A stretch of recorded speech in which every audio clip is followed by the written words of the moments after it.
তেজপুৰত গ্ৰেপ্তাৰ আলফা স্বাধীনৰ লিংকমেন। তেজপুৰ মিলনপুৰ কোচৰ চুবুৰীৰ পৰা গ্ৰেপ্তাৰ কৰা হৈছে ভৱেশ কলিতা নামৰ ব্যক্তিজনক।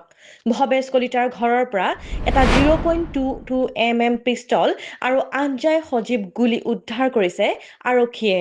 পূৰ্বতে ভৱেশ কলিতাৰ ঘৰৰ পৰা হস্তনিৰ্মিত গ্ৰেনেড উদ্ধাৰ কৰাৰ লগতে আলফাৰ নামত ধন দাবীৰ গোচৰত গ্ৰেপ্তাৰ হৈছিল ভৱেশ কলিতা। 483/2026 নম্বৰ গোচৰ ৰুজু কৰি তদন্ত অব্যাহত ৰাখিছে আৰক্ষীয়ে।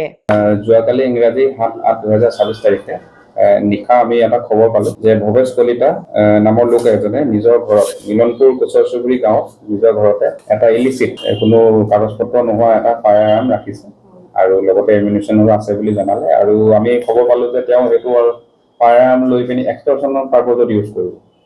এই খবৰ মতে আমাৰ টিম গ'ল তালে, তেখেতৰ ঘৰত গ'ল। তেখেতৰ ঘৰত গৈ পিনি আমি তেখেতক আটক কৰিলোঁ। তেখেতৰ ঘৰতো আমি হাতীবাদী হাতত আমি চাৰ্চ কৰিলোঁ।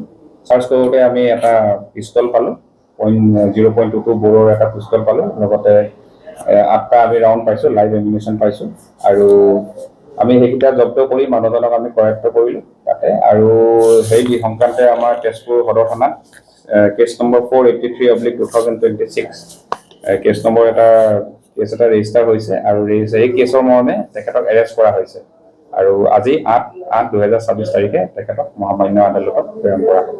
আছে তেখেতে আগতে কেইবাটাও কেছত তেওঁ মানে অলৰেডি কোৰ্টত ফৰৱাৰ্ড হৈছে। কেইবাটাও কেছত তেওঁ জড়িত হৈ আছে।